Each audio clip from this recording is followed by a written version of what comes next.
ಫಟಾಫಟ್ 50ಗೆ ಸ್ವಾಗತ. ನಾನು ಮಾಲ್ತೇಶ್. ನಾನು ಮಧುಶ್ರೀ. ಈ ಹೊತ್ತಿನ ಪ್ರಮುಖ 50 ಸುದ್ದಿಗಳನ್ನು ನೋಡ್ತಾ ಹೋಗೋಣ.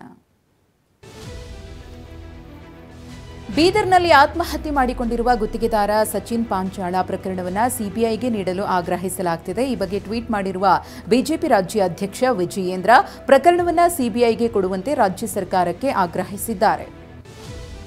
ಆತ್ಮಹತ್ಯೆ ಮಾಡಿಕೊಂಡ ಬೀದರ್ ಗುತ್ತಿಗೆದಾರ ಸಚಿನ್ ಮನೆಗೆ ಇವತ್ತು ಬಿಜೆಪಿ ರಾಜ್ಯಾಧ್ಯಕ್ಷ ಬಿವೈ ವಿಜಯೇಂದ್ರ ಅವರು ತೆರಳಲಿದ್ದಾರೆ. ಸಂಜೆ 5 ಗಂಟೆ ಬದಲಾಗಿ 7 ಗಂಟೆಗೆ ಭೇಟಿ ಕೊಡ್ತಾರೆ. ವಿಜಯೇಂದ್ರಗೆ ಛಲವಾದಿ ನಾರಾಯಣಸ್ವಾಮಿ ಸೇರಿ ಹಲವರು ಸಾಥ್ ನೀಡಲಿದ್ದಾರೆ. ಬೀದರ್ನಲ್ಲಿ ಗುತ್ತಿಗೆದಾರ ಸಚಿನ್ ಆತ್ಮಹತ್ಯೆ ಪ್ರಕರಣಕ್ಕೆ ಸಂಬಂಧಪಟ್ಟಂತೆ ಬಿಜೆಪಿ ಸಂಸದ ಗೋವಿಂದ ಕಾರಜೋಳ ಪ್ರಿಯಾಂಕಾ ಖರ್ಗೆ ರಾಜೀನಾಮೆಗೆ ಒತ್ತಾಯಿಸಿದ್ದಾರೆ. ಸಂತೋಷ್ ಆತ್ಮಹತ್ಯೆ ಮಾಡಿಕೊಂಡಾಗ ರಾಜೀನಾಮೆ ಕೇಳಿದ್ರು. ಈಗ ಸಚಿವ ಪ್ರಿಯಾಂಕಾ ಖರ್ಗೆ ಹಾಗೂ ಸಿಎಂ ಸಿದ್ದರಾಮಯ್ಯ ನೈತಿಕ ಹೊಣೆ ಹೊತ್ತು ರಾಜೀನಾಮೆಯನ್ನ ನೀಡಬೇಕು ಎಂದಿದ್ದಾರೆ. ಪ್ರಿಯಾಂಕ ಖರ್ಗೆಗೆ ಅಂಬೇಡ್ಕರ್ ಸಂವಿಧಾನ ಇವ್ಯಾವುದೂ ಅನ್ವಯಿಸೋದಿಲ್ವಾ ಅಂತ ವಿಪಕ್ಷ ನಾಯಕ ಆರ್ ಅಶೋಕ್ ವಾಗ್ದಾಳಿ ನಡೆಸಿದ್ದಾರೆ. ಪ್ರಿಯಾಂಕ ಖರ್ಗೆ ಕಲಬುರಗಿಯ ನಿಜಾಮ ಅಲ್ಲ, ನಿಜಾಮರ ಅನುಯಾಯಿಗಳು ರಜಾಕರು ಅಲ್ಲ. ಸಚಿನ್ ಆತ್ಮಹತ್ಯೆಗೆ ಪ್ರಿಯಾಂಕ ಖರ್ಗೆಯೂ ಕಾರಣ ಅಂತ ಆರೋಪಿಸಿದ್ದಾರೆ. ಬೀದರ್ನಲ್ಲಿ ಆತ್ಮಹತ್ಯೆಗೆ ಶರಣಾದ ಸಚಿನ್ ಪಾಂಚಾಳ ಮನೆಗೆ ಇಂದು ಸಚಿವ ಈಶ್ವರ್ ಖಂಡ್ರೆ ಭೇಟಿ ನೀಡಿದ್ದಾರೆ. ಸಚಿನ್ ಸಾವಿನಿಂದ ಕಂಗಾಲಾಗಿರುವ ಮನೆಯವರಿಗೆ ಸಾಂತ್ವನ ಹೇಳಿದ್ದಾರೆ. ಈ ವೇಳೆ ಈಶ್ವರ್ ಖಂಡ್ರೆ ಜೊತೆ ಆಗಮಿಸಿದ ಪೊಲೀಸರ ವಿರುದ್ಧ ಕುಟುಂಬಸ್ಥರು ಆಕ್ರೋಶ ಹೊರಹಾಕಿದ ಘಟನೆ ನಡೆಯಿತು.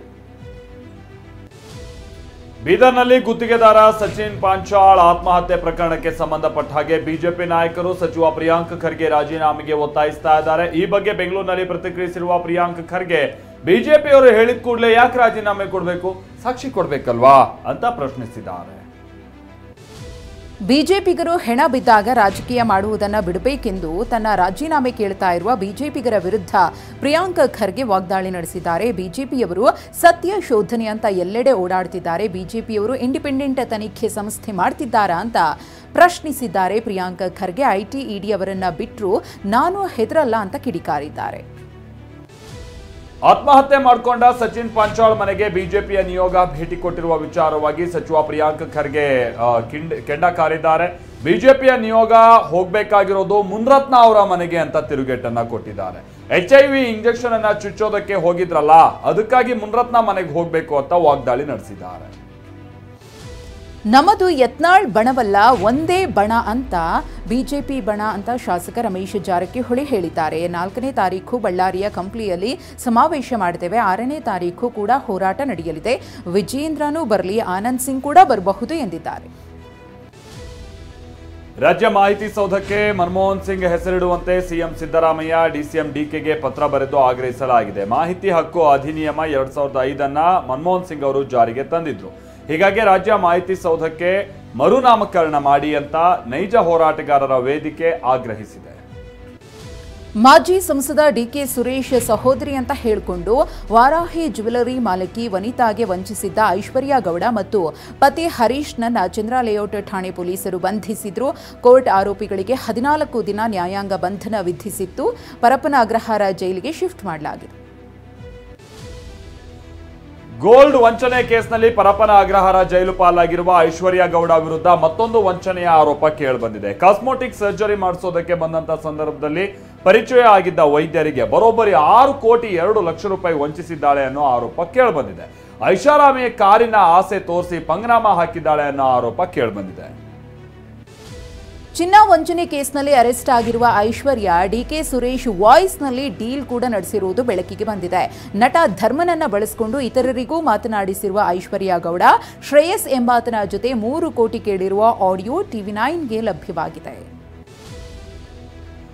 ಐಶ್ವರ್ಯ ಧರ್ಮ ನೌಟಂಕಿ ಆಟ ಹೆಕ್ಕಿದಷ್ಟು ಹೊರಬೀಳ್ತಾ ಇದೆ. 9 ಕೋಟಿ ಜೊತೆ ಮತ್ತೆ 5 ಕೋಟಿ ವಂಚನೆ ಆರೋಪ ಕೇಳಿಬಂದಿದ್ದು, ಚಿನ್ನದ ವ್ಯಾಪಾರಿ ಸೋನು ಲಮಾಣಿಗೆ ವಂಚನೆಯ ಆರೋಪವನ್ನ ಮಾಡಲಾಗಿದೆ. ನನಗೂ ಡಿಕೆ ಸುರೇಶ್ ಹೆಸರಲ್ಲಿ ಮೋಸ ಮಾಡಿದ್ದಾರೆ ಅಂತ ಡಿಕೆ ಸುರೇಶ್ ರೀತಿ ನಟ ಧರ್ಮನೇ ಮಾತನಾಡಿದ್ದಾನೆ ಅಂತ ಸೋನು ಲಮಾಣಿ ಆರೋಪಿಸ್ತಾ ಇದ್ದಾರೆ.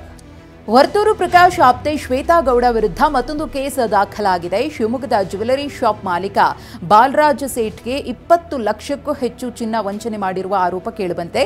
ಈ ಸಂಬಂಧ ಕಮರ್ಷಿಯಲ್ ಸ್ಟ್ರೀಟ್ ಠಾಣೆಯಲ್ಲಿ ಪ್ರಕರಣ ದಾಖಲಾಗಿದೆ. ವೇತನ ಪರಿಷ್ಕರಣೆಗೆ ಆಗ್ರಹಿಸ್ತಾ ಇರುವ ಸಾರಿಗೆ ನೌಕರರು ಡಿಸೆಂಬರ್ 31ರಿಂದ ಅನಿರ್ದಿಷ್ಟಾವಧಿಯವರೆಗೆ ಮುಷ್ಕರಕ್ಕೆ ಕರೆ ನೀಡಿದ್ದಾರೆ. ಕೋಲಾರ ಕಾರ್ಮಿಕ ಸಂಘಟನೆಗಳ ಜಂಟಿ ಕ್ರಿಯಾ ಸಮಿತಿ ಮುಷ್ಕರಕ್ಕೆ ಕರೆ ಕೊಟ್ಟಿದೆ. 2020ರಲ್ಲಿ 15% ವೇತನ ಪರಿಷ್ಕರಣೆಗೆ ಒಪ್ಪಿದ್ರು. ಆದರೆ 38 ತಿಂಗಳ ಹಿಂಬಾಕಿ ಕೊಟ್ಟಿಲ್ಲ ಅಂತ ಕಿಡಿಕಾರಿದ್ದಾರೆ. ಬೆಳಗಾವಿ ಜಿಲ್ಲಾ ನ್ಯಾಯಾಲಯದಲ್ಲಿ ಸಿಪಾಯಿ ಹುದ್ದೆಗಾಗಿ ನಕಲಿ ಅಂಕಪಟ್ಟಿ ಸೃಷ್ಟಿಸಲಾಗಿದೆ. ಸಿಪಾಯಿ ಹುದ್ದೆಗೆ ಆನ್ಲೈನ್ನಲ್ಲಿ ನಕಲಿ ಅಂಕಪಟ್ಟಿ ಸಲ್ಲಿಸಲಾಗಿದ್ದು, ಪ್ರಾಧಿಕಾರ ದಾಖಲೆ ಪರಿಶೀಲನೆ ವೇಳೆ ಪ್ರಕರಣ ಬೆಳಕಿಗೆ ಬಂದಿದೆ. ಮಾರ್ಕೆಟ್ ಠಾಣೆ ಪೊಲೀಸರು 4 ವಿರುದ್ಧ ಕೇಸ್ ದಾಖಲು ಮಾಡಿಕೊಂಡಿದ್ದಾರೆ. ಮುರುಡೇಶ್ವರದ ಕಡಲ ತೀರದಲ್ಲಿ ಕಾರ್ಯಾಚರಣೆಗೆ ಇಳಿದ ಗ್ರಾಮ ಪಂಚಾಯಿತಿ ಸಿಬ್ಬಂದಿ ಗೂಡಂಗಡಿಗಳನ್ನು ತೆರವು ಮಾಡಿಸ್ತಾ ಇದ್ದಾರೆ. ಸಿಆರ್ಜೆಡ್ ನಿಯಮವನ್ನು ಉಲ್ಲಂಘಿಸಿದ 50ಕ್ಕೂ ಹೆಚ್ಚು ಅಂಗಡಿಗಳ ತೆರವು ಕಾರ್ಯಾಚರಣೆ ನಡೆದಿದೆ. ಕಳೆದ 19 ದಿನಗಳಿಂದ ಕಡಲ ತೀರಕ್ಕೆ ನಿರ್ಬಂಧ ವಿಧಿಸಲಾಗಿತ್ತು. ಇಂದು ಏಕಾಏಕಿ ಅಂಗಡಿಗಳನ್ನು ತೆರವು ಮಾಡಲಾಗಿದೆ. ಹೊಸ ವರ್ಷದ ಹಿನ್ನೆಲೆಯಲ್ಲಿ ಡ್ರಗ್ಸ್ ಗಾಂಜಾ ಖರೀದಿ ಮಾಡೋರ ಪರೇಡ್ ನಡೆಸಲಾಗಿದೆ. Hubballi Dharwad police commissioner N Shashikumar ನೇತೃತ್ವದಲ್ಲಿ ಹುಬ್ಬಳ್ಳಿ ಹಳೆ ಸಿಎಆರ್ ಮೈದಾನದಲ್ಲಿ ಪರೇಡ್ ನಡೆಸಲಾಗಿದೆ. 500ಕ್ಕೂ ಹೆಚ್ಚು ಜನ ಖರೀದಿದಾರರಿಗೆ ಎಚ್ಚರಿಕೆ ಕೊಡಲಾಗಿದೆ. ಮೊನ್ನೆ ವಿಧಿವಶರಾಗಿದ್ದ ಭಾರತದ ಮಾಜಿ ಪ್ರಧಾನಿ ಮನಮೋಹನ್ ಸಿಂಗ್ ಅವರ ಅಸ್ಥಿಯನ್ನ ದೆಹಲಿಯ ಯಮುನಾ ನದಿಯಲ್ಲಿ ವಿಸರ್ಜನೆ ಮಾಡಲಾಯಿತು. ಇದಕ್ಕೂ ಮುನ್ನ ಗುರುದ್ವಾರದ ಮುಜ್ನಕಾ ಟಿಲ್ಲಾಗೆ ತರಲಾಗಿದ್ದಂಥ ಅವರ ಅಸ್ಥಿಯನ್ನ ಇಟ್ಟು ಶಬ್ದ ಕೀರ್ತನ ಮತ್ತು ಸಿಖ್ ಸಂಪ್ರದಾಯದಂತೆ ಅರ್ದಾಸ್ ನಡೆಸಿ ಬಳಿಕ ಅಸ್ಥಿ ವಿಸರ್ಜಿಸಲಾಯಿತು. ಬಿಹಾರದಲ್ಲಿ ಸರ್ಕಾರಿ ಉದ್ಯೋಗದ ಆಕಾಂಕ್ಷಿಗಳು ನಡೆಸ್ತಾ ಇರುವ ಪ್ರತಿಭಟನೆ ಮುಂದುವರೆದಿದೆ. ಕೆಲ ದಿನಗಳ ಹಿಂದೆ ನಡೆದ ಬಿಹಾರ ಲೋಕಸೇವಾ ಆಯೋಗ ಪರೀಕ್ಷೆಯಲ್ಲಿ ಅಕ್ರಮ ನಡೆದಿದೆ ಎಂಬ ಆರೋಪ ಕೇಳಿಬಂದಿತ್ತು. ಮರುಪರೀಕ್ಷೆ ನಡೆಸಬೇಕೆಂಬ ಒತ್ತಾಯವೂ ಜೋರಾಗಿದೆ. ಆಕಾಂಕ್ಷಿಗಳು ಪ್ರತಿಭಟನೆ ನಡೆಸಿ ಸರ್ಕಾರದ ವಿರುದ್ಧ ಆಕ್ರೋಶ ವ್ಯಕ್ತಪಡಿಸಿದರು. ವಿಧಾನಸಭಾ ಚುನಾವಣೆಯ ಹೊಸ್ತಿಲಲ್ಲಿರುವ ದೆಹಲಿಯಲ್ಲಿ ರಾಜಕೀಯ ಚಟುವಟಿಕೆಗಳು ಗರಿಗೆದರಿವೆ. ಈ ನಡುವೆ ದೆಹಲಿಯ ಮಾಜಿ ಸಿಎಂ ಅರವಿಂದ್ ಕೇಜ್ರಿವಾಲ್ ಬಿಜೆಪಿ ವಿರುದ್ಧ ವಾಗ್ದಾಳಿ ನಡೆಸಿದ್ದಾರೆ. ಬಿಜೆಪಿ ನನ್ನ ಕ್ಷೇತ್ರದಲ್ಲಿ ಈಗಾಗಲೇ ಆಪರೇಷನ್ ಕಮಲ ಆರಂಭಿಸಿದೆ, ಆದರೆ ದೆಹಲಿಯ ಜನ ಬಿಜೆಪಿಗೆ ತಕ್ಕದಾದ ಪಾಠ ಕಲಿಸುತ್ತಾರೆ ಎಂದಿದ್ದಾರೆ. ಉತ್ತರ ಪ್ರದೇಶದಲ್ಲಿ ನಡೆಯಲಿರುವ ಮಹಾಕುಂಭಮೇಳಕ್ಕೆ ಭರದಿಂದ ಸಿದ್ಧತೆ ನಡೀತಾ ಇದೆ. ಪ್ರಯಾಗ್ರಾಜ್ನ ತ್ರಿವೇಣಿ ಸಂಗಮದಲ್ಲಿ ಈ ಬಾರಿಯ ಮಹಾಕುಂಭಮೇಳ ನಡೆಯುತ್ತೆ. ಮುಂದಿನ ವರ್ಷದ ಅಂತ ಅಂದರೆ 2025ರ ಜನವರಿ 13ರಿಂದ ಫೆಬ್ರವರಿ 26ರವರೆಗೂ ಮಹಾಕುಂಭಮೇಳ ನಡೆಯಲಿದೆ. ಸುದೀಪ್ ಅಭಿನಯದ ಮ್ಯಾಕ್ಸ್ ಚಿತ್ರ ಯಶಸ್ವಿ ಪ್ರದರ್ಶನ ಕಾಣ್ತಿದ್ದು, ಚಾಮುಂಡಿ ಬೆಟ್ಟಕ್ಕೆ ಭೇಟಿಯನ್ನ ನೀಡಿ ಕಿಚ್ಚ ವಿಶೇಷ ಪೂಜೆ ಸಲ್ಲಿಸಿದ್ದಾರೆ. ಕಿಚ್ಚ ಸುದೀಪ್ ನೋಡಿ ಅಭಿಮಾನಿಗಳು ಜೈಕಾರ ಶಿಳ್ಳೆ ಹೊಡೆದು ಸಂಭ್ರಮಿಸಿದ್ದಾರೆ. ಸುದೀಪ್ ಜೊತೆ ಸೆಲ್ಫಿಯನ್ನ ತೆಗೆದುಕೊಳ್ಳಲು ಅಭಿಮಾನಿಗಳು ಮುಗಿಬಿದ್ರು. ಮೈಸೂರಿನ ಚಾಮುಂಡಿ ಬೆಟ್ಟಕ್ಕೆ ಡಾಲಿ ಧನಂಜಯ ಹಾಗೆ ಡಾಕ್ಟರ್ ಧನ್ಯತಾ ಭೇಟಿ ಕೊಟ್ಟರು. ಚಾಮುಂಡಿ ಬೆಟ್ಟದಲ್ಲಿ ಲಗ್ನ ಪತ್ರಿಕೆಗೆ ವಿಶೇಷ ಪೂಜೆ ಸಲ್ಲಿಸಿದ್ರು. ಮೈಸೂರಿನಲ್ಲಿ ಮದುವೆ ಆಗ್ತಾ ಇದೆ, ಎಲ್ರಿಗೂ ಲಗ್ನ ಪತ್ರಿಕೆ ಕೊಡ್ತೀನಿ, ಎಲ್ಲರೂ ಬಂದು ಆಶೀರ್ವಾದ ಮಾಡಿ ಅಂತ ಧನಂಜಯ್ ಮನವಿ ಮಾಡಿದ್ರು. ಮೆಲ್ಬೋರ್ನ್ನಲ್ಲಿ ನಡೀತಾ ಇರುವ ಆಸ್ಟ್ರೇಲಿಯಾ ವಿರುದ್ಧದ 4ನೇ ಟೆಸ್ಟ್ ಪಂದ್ಯದ ದ್ವಿತೀಯ ಇನ್ನಿಂಗ್ಸ್ನಲ್ಲಿ ಬೂಮ್ರಾ 4 ವಿಕೆಟ್ ಉರುಳಿಸಿದ್ದಾರೆ. ಇದರೊಂದಿಗೆ ಬೂಮ್ರಾ ಟೆಸ್ಟ್ ಕ್ರಿಕೆಟ್ನಲ್ಲಿ 200 ವಿಕೆಟ್ಗಳನ್ನು ಪೂರೈಸಿದ್ದಾರೆ. 20ಕ್ಕಿಂತ ಕಡಿಮೆ ಆವರೇಜ್ನಲ್ಲಿ 200 ವಿಕೆಟ್ ಕಬಳಿಸಿದ ವಿಶ್ವದ ಏಕೈಕ ಬೌಲರ್ ಅನ್ನೋ ಹೊಸ ದಾಖಲೆಯನ್ನ ಜಸ್ಪ್ರೀತ್ ಬೂಮ್ರಾ ತಮ್ಮದಾಗಿಸಿಕೊಂಡರು.